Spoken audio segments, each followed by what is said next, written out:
going to the gas station. I'm like, I'm such It's an weird idiot. to me they don't have an ability to, like, a little sensor. Yeah, This is it would. the wrong gas. Yeah, and you should be at least. I mean, you can see it if you've seen diesel and regular gasoline. There's a difference in the coloration. Yeah, right. Yeah, gas is almost transparent, where diesel's got there's a And color it's to it. it's got a different smell too. Oh, yeah, so absolutely. the guys putting us all, loading it all in, Yeah. driving it all around, didn't notice that. Yeah, not at all. In fact, maybe we could do this. I don't know. I'm gonna do this. Mark Crowley has an experience putting the wrong fuel into a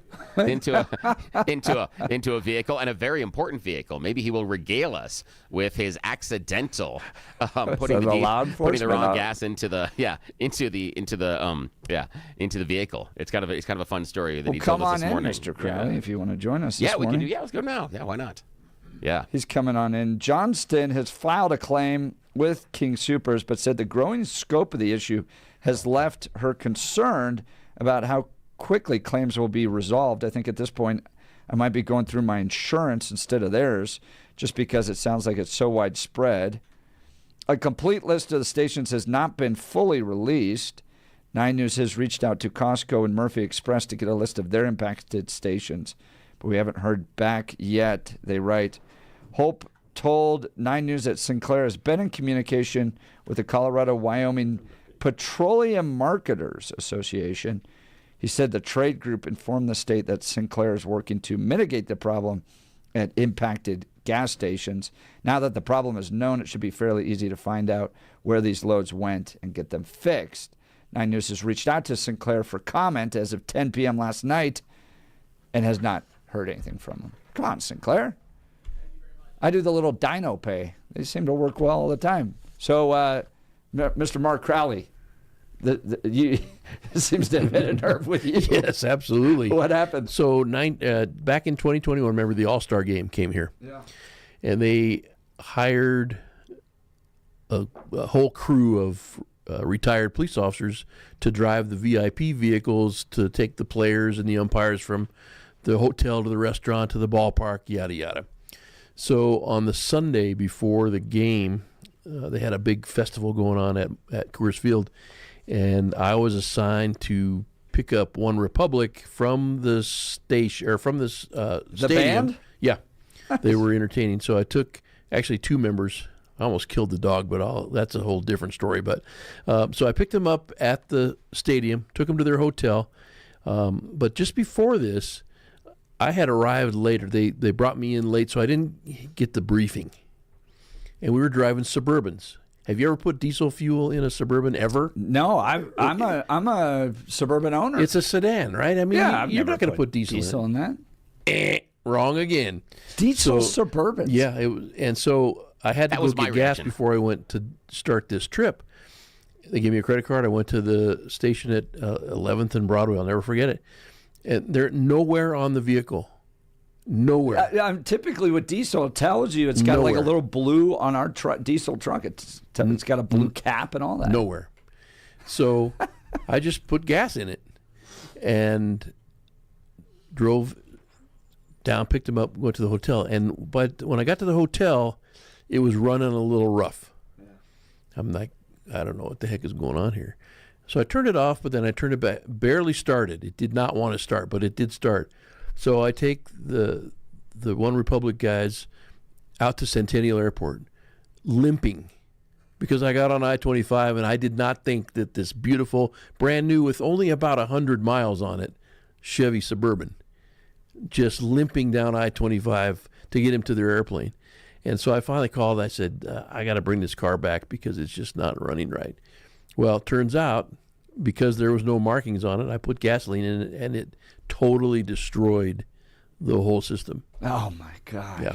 I've never heard of a Suburban taking diesel before. No, and it is a Duramax, and I found out later a Duramax is a diesel, but I didn't know that. There was no indicator until if you opened up the fuel door, there's a little sticker on the door, not like on the filler hole where you would be looking. Yeah. It's on the back of the door, about 1 inch by a half inch in about a 7-point font, diesel only.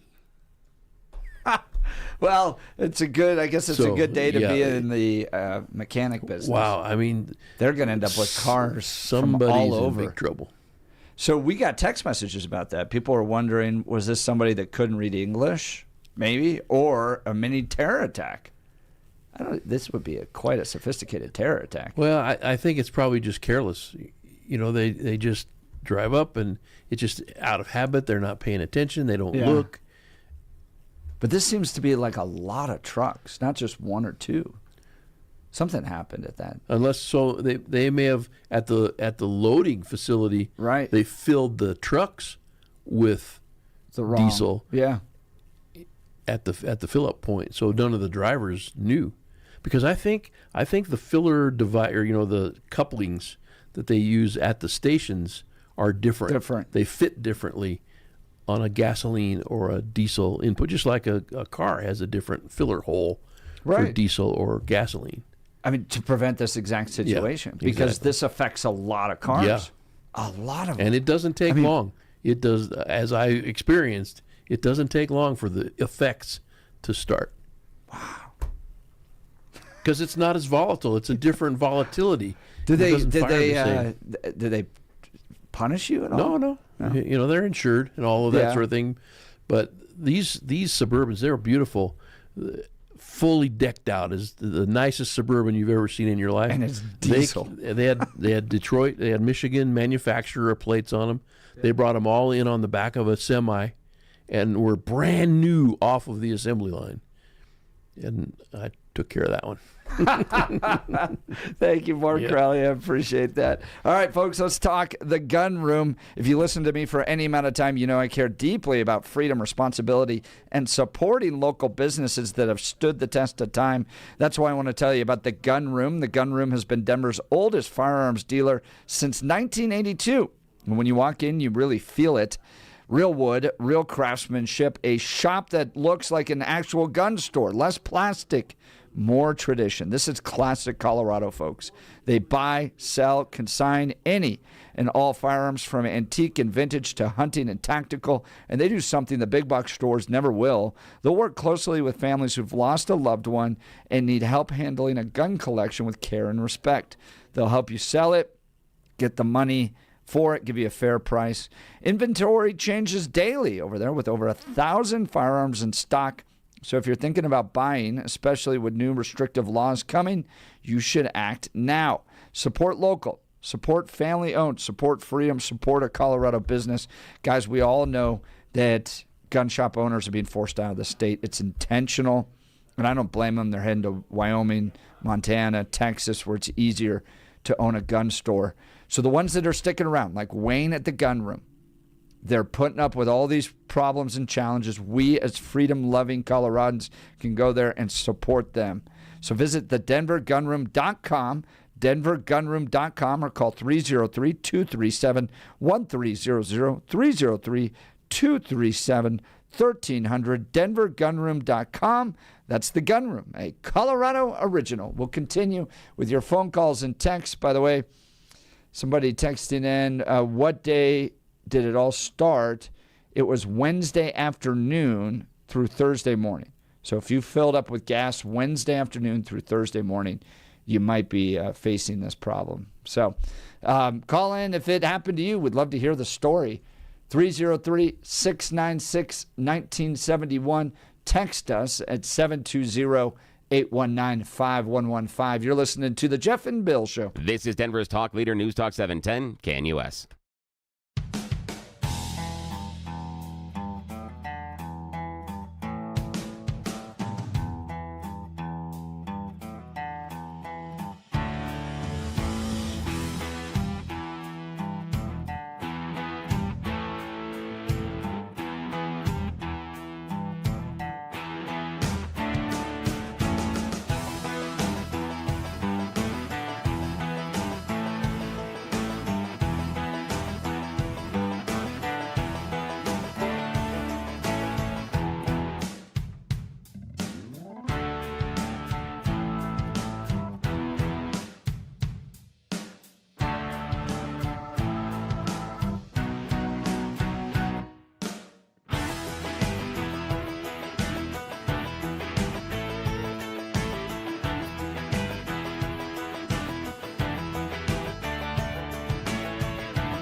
Welcome back to the Jeff and Bill Show. The breaking news over the evening is that the state agency here in Colorado, the Colorado Division of Oil and Public Safety, investigating after dozens of Colorado gas stations basically swapped diesel for unleaded gas, and it's all over. I mean, guys, this is Arvada, Aurora, Bennett, Boulder, Broomfield, Castle Pines, Denver, Erie, Greenwood Village, Littleton, Longmont, Parker, Thornton. And that's just one of the 3 companies affected. That's just King Soopers. We haven't heard from Costco or Murphy's Express. Bottom line, if you got gas Wednesday afternoon to Thursday morning at King Soopers, Costco, or Murphy's Express, you may be driving around with diesel in your tank, and if you're dealing with car problems, this could be thousands of cars in Denver. Good night. Yeah. Let's go to the phone lines. Chuck in Denver. Good morning, Chuck. You're on with Jeff and Bill. Morning. Good morning, guys. How you doing? Good. How are you? What's on your mind? Good. So I've been a mechanic for a long time, and seeing gasoline and diesel has been a pretty common thing. This had to have been at a station or something like that where they brought in tankers, major tankers. But essentially, diesel and gasoline is usually not such a big deal because it's just going to, the system has to be drained. But the other way around, where gasoline gets into diesel, that can destroy like high pressure fuel systems and stuff like that because diesel has lubricity to it, right? So, this whole thing is probably causing misfires, check engine lights, stuff like that. But I don't see it destroying a lot of stuff. I see it, maybe drain and fills mostly. But this had to have happened at a switching station or something like that, or somewhere where they filled these tankers. I don't think it's intentional. I think it's just somebody that messed up. That's my opinion on it. Yeah, I've always wondered how often mechanics run into this. Like, is this All the time. Is this like a 25% of your business is dealing with people that messed it up? When I work on a brand that has a lot of diesels, but when they really started to push a lot more diesels, we started to see a lot of gasoline in the diesels because the nozzle sizes, right? It's impossible to get diesel into a gasoline tank, but a gasoline nozzle fits right into a diesel tank. And, most people don't know the difference sometimes.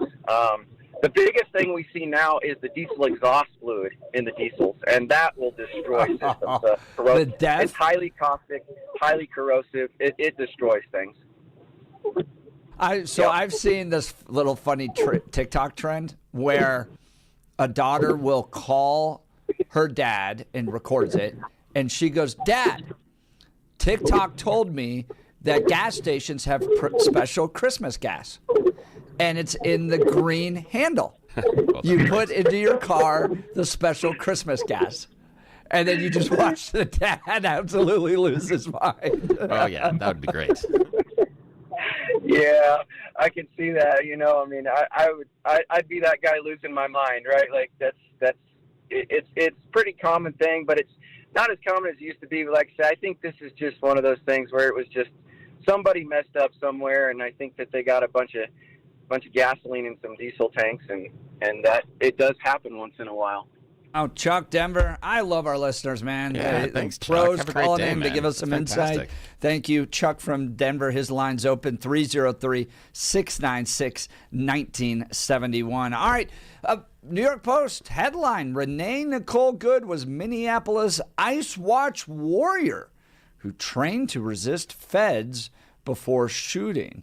I saw in some of the social media posts from people I follow on the left that ICE was out there and just killed a random soccer mom on her way home. Doesn't seem to be the case. Renee Nicole Good, a ICE Watch warrior. She was the mom who was killed by a federal agent after veering her car towards him.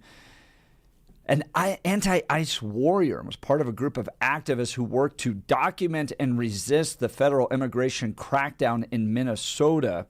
Good, who moved to the city last year, linked up with the anti-ICE activists through her 6-year-old son's woke charter school, New York Post says, which boasts that it puts social justice first and prioritizes involving kids in political and social activism, which Look, we take our kids down to the March for Life. Our kids are involved in political and social activism, so it's not the worst. On a note, I do have to say that we should take a moment to appreciate that in a general news article, the New York Post determines to describe the charter school as woke.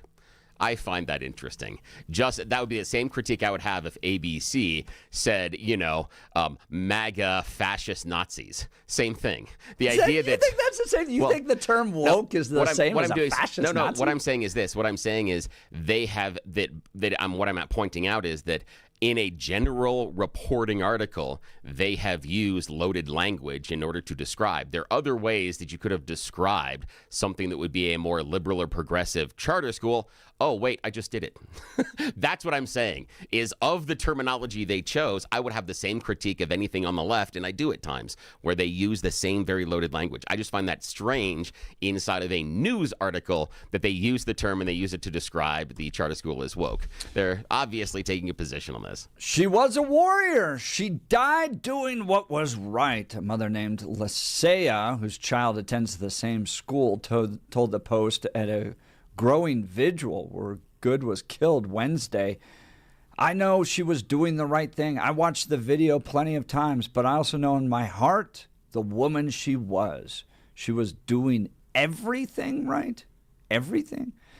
Good and her wife, Rebecca, 40, were raising the boy together in a mostly working-class, activist-heavy neighborhood in South Minneapolis, which features tree-lined streets and a large number of homes with windows decked out in LGBTQ flags or signs depicting George Floyd. Yeah, I'm reading this as you could find this type of a neighborhood in maybe the outskirts of Boulder kind of a thing.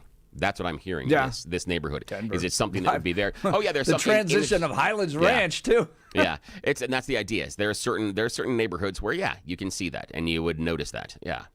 Just as many others did in the lefty enclave, Good sent her son to South Side Family Charter School, a K-5 academy that opened in 1972, that from its inception has been, quote, unabashedly dedicated to social justice education, unquote, said the co-founder, Susan Oppenheim.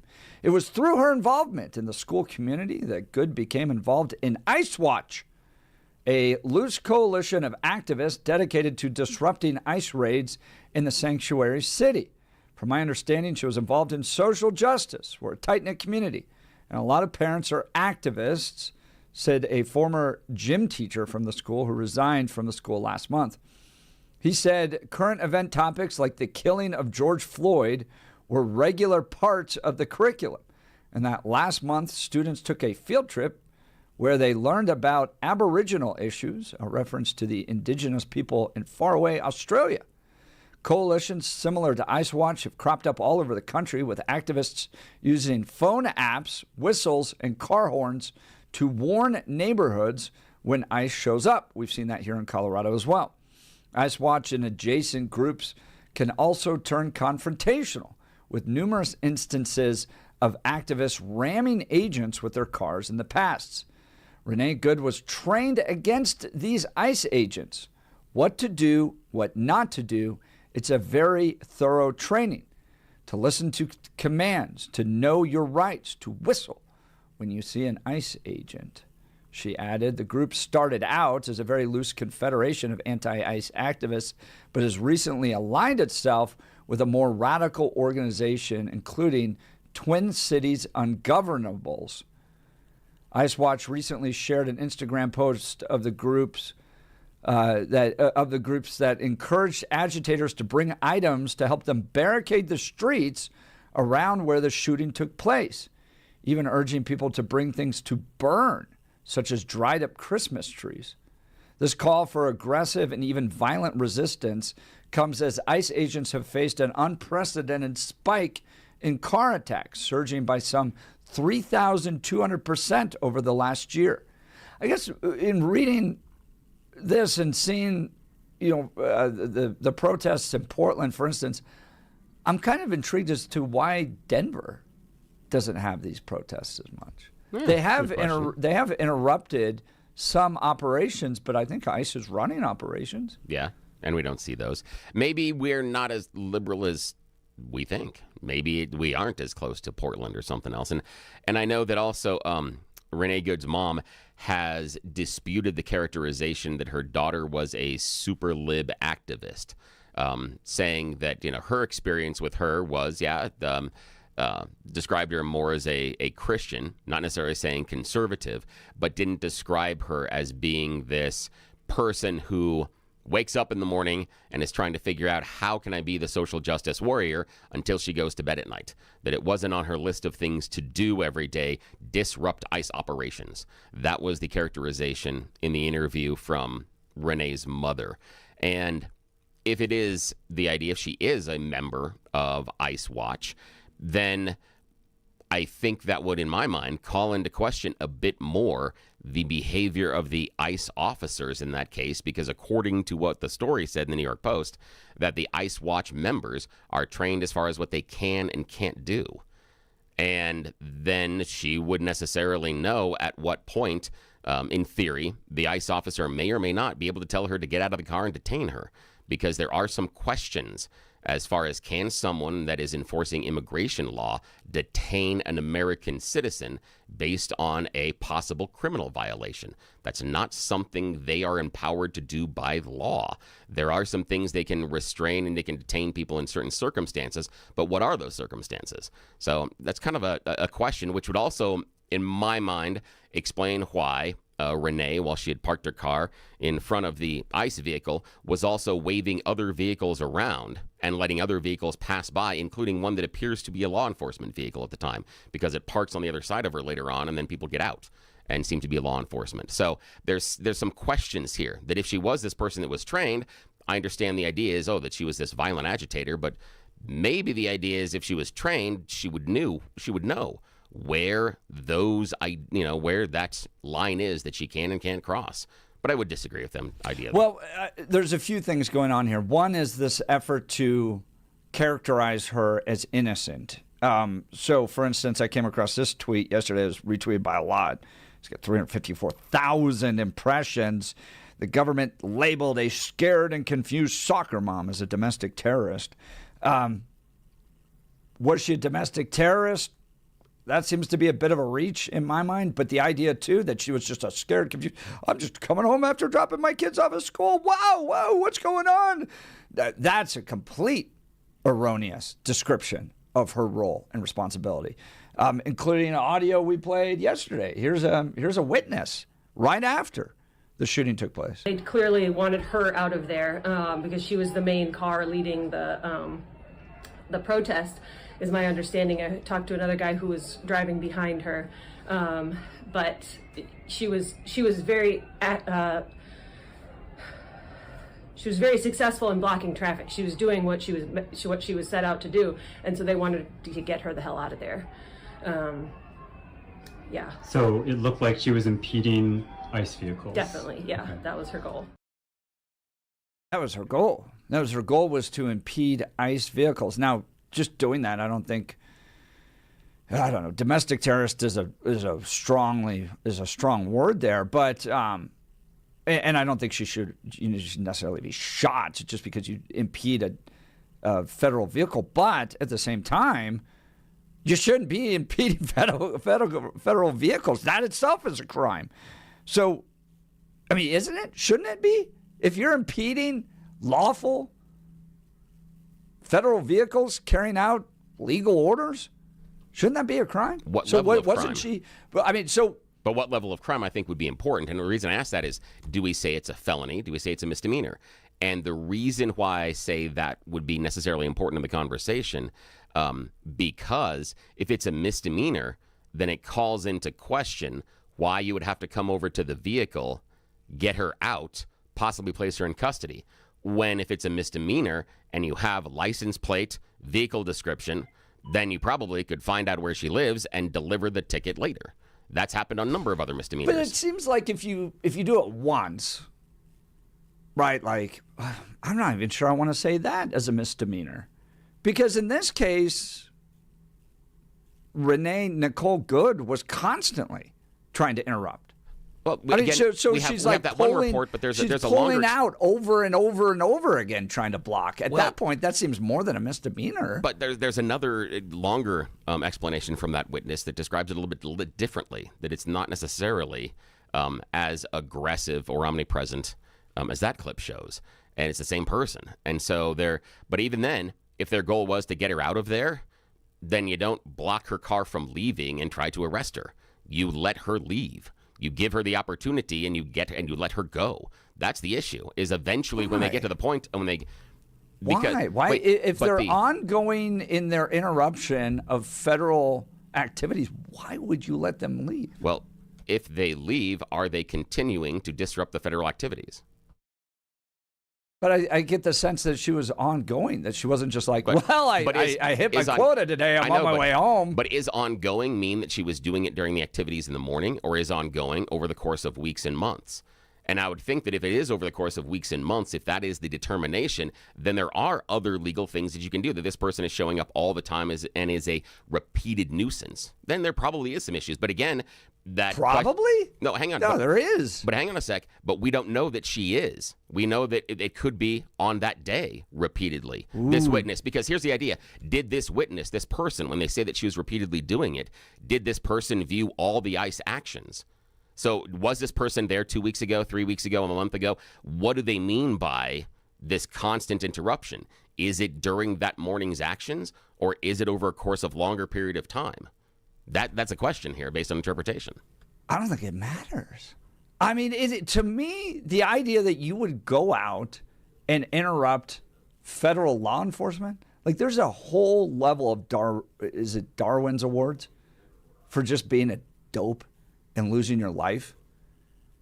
I mean, I'm not saying she deserved it in the sense of, you know, let's just shoot everybody that gets involved with interrupting federal law enforcement operations. But she did hit a ICE agent. They ordered her to stop. She was constantly interfering with them. She was a total agitator. And to Joan's point, if you're getting training, that does make you a domestic terrorist. Whoa. No, it doesn't. Do you agree with that? No. 303-696-1971. Bill, we're up against You Choose the News. You're listening to The Jeff and Bill Show. This is Denver's Talk Leader, News Talk 710, CAN-US.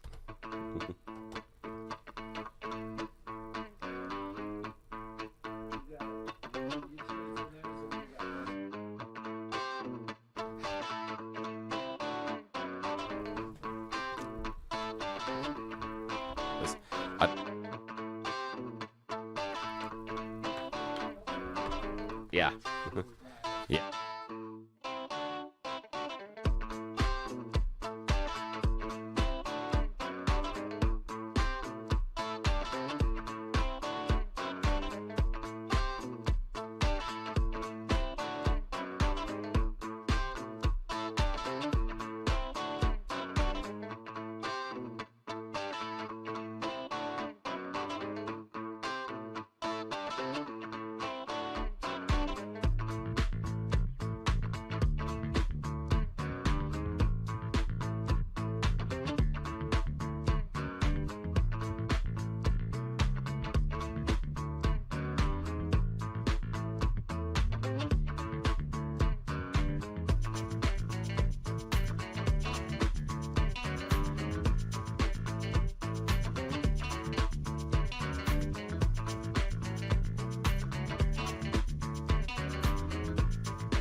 Welcome back to the Jeff and Bill Show. It's that time of the morning, especially this week, where we get to You Choose the News Loser Edition. Yes, it's time to bring a little happiness into your life. It is the loser edition of You Choose the News.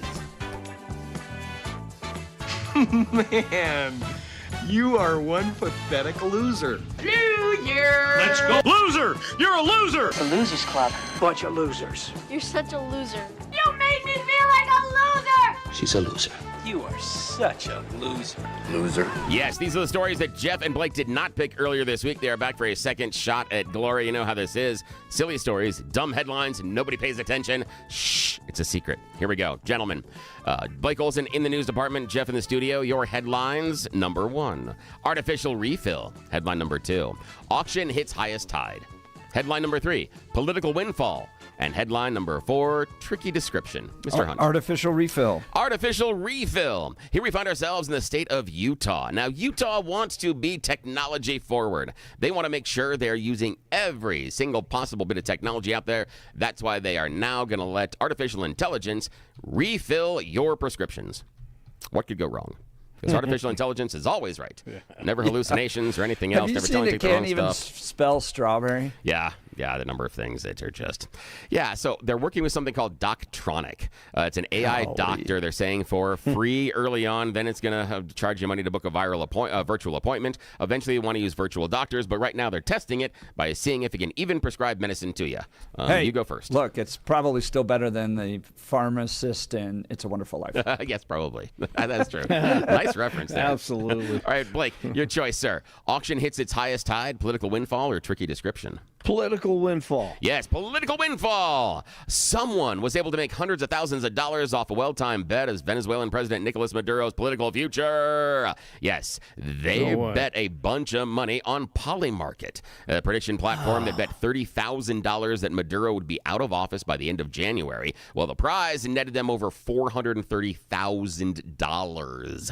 But Polymarket's not going to pay.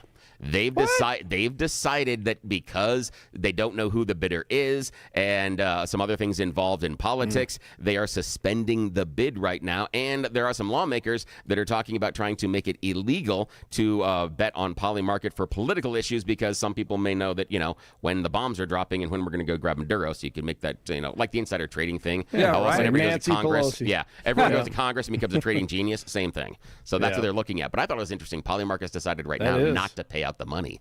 So, yeah, we'll have to keep following it. Okay, Jeff, final choice. Auction hits its highest tide or tricky description?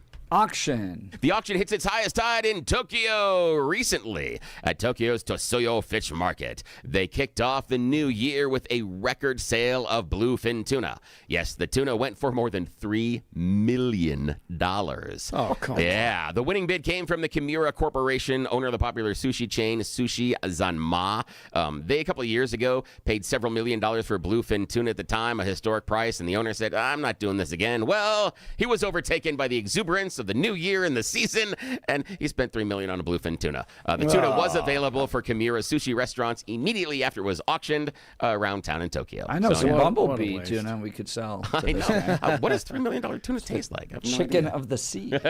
It probably tastes worse than bumblebee, I promise. I guarantee Tuna you that totally too. overrated. Sushi and tuna overrated. Well done, Mr. thank Thorpe. you. That's an Let's easy go to to the news. phone lines. Sam in Denver. Good morning, Sam. You're on with Jeff and Bill. Morning.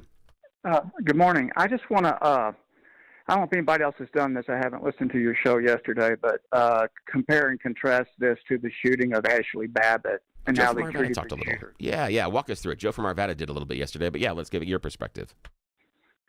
Well, I mean, the guy who shot Ashley Babbitt, who was unarmed and wasn't in a car, he got a promotion and a raise and a medal, I think, for that. Isn't that correct? And they're going to try and prosecute this shooter, the guy yesterday. It just doesn't. It's not symmetrical. Are they the same situation?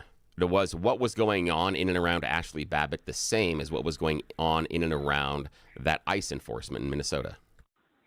Yes and no. I mean, yeah, there's a lot of things that are not comparable, but you can compare the shooters. And Ashley Babbitt was not armed and she wasn't in a car. And anyway, this guy goes scot-free. Who was behind Ashley Babbitt at the time, and where was the police officer at the time? Because in this case, we have the police officer putting himself in front of the vehicle in Minnesota. And inside of the Capitol, you have the officer barricaded behind a door with a rioting mob behind the other side of the door, and they're breaking the window and trying to crawl through. Do you see that is somewhat of a different set and scenario? Totally different. And that's why the guy in Washington, D.C. should have been put in jail and everything else. And the police officer in Minnesota should be innocent. Yeah. Oh. Okay, so someone that is involved in an officer-involved shooting outside of a riot, that person is fine, but inside of a riot, that's a bad thing. When people are trying to break through a door and attack the Congress members. It's the car. Trying to break through the door and attack them. Yeah, but the officer put himself in front of the car, and the car was pointed to him. She had a weapon.